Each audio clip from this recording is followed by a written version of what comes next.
When the Savior originally charged his apostles, "Go ye into all the world," his church was very small, with members scattered in the geographic region now known as the Middle East.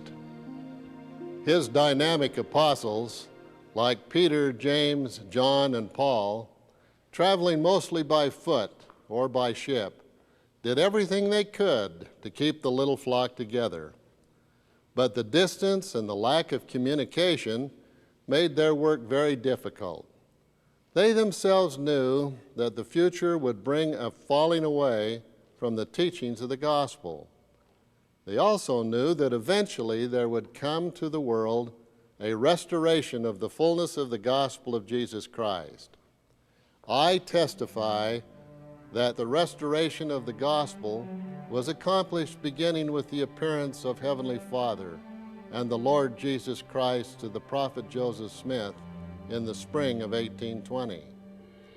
Since that glorious day, more than 90 men have been called to serve as apostles with the same commission as the apostles of old: teach all nations that Jesus is the Christ, the Son of God, our eternal Father. Today, our labors are greatly enhanced by jet airplanes and remarkable technology that stretch the reach of our ministry to the farthest parts of the world.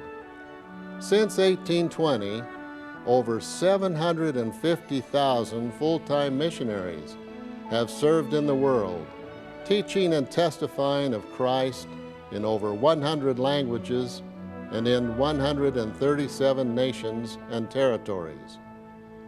I testify to you that it is the will of our Father in heaven, through his beloved Son, the Lord Jesus Christ, that this mighty work moves forward.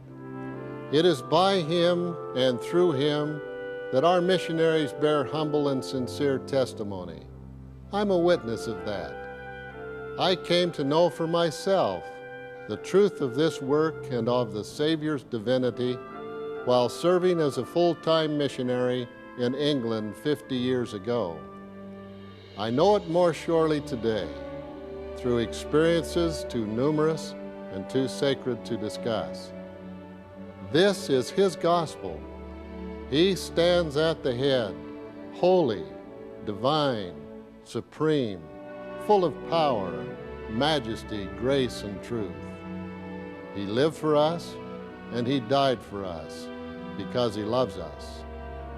I love him more deeply and powerfully than I can find words to express. He is my Lord, my Savior, my Redeemer, and my friend. I know that Jesus Christ is the Son of God, our eternal Father. He lives and directs his church today through his prophet and his apostles. His great work will continue to roll forth until it fills the whole earth. This is my testimony.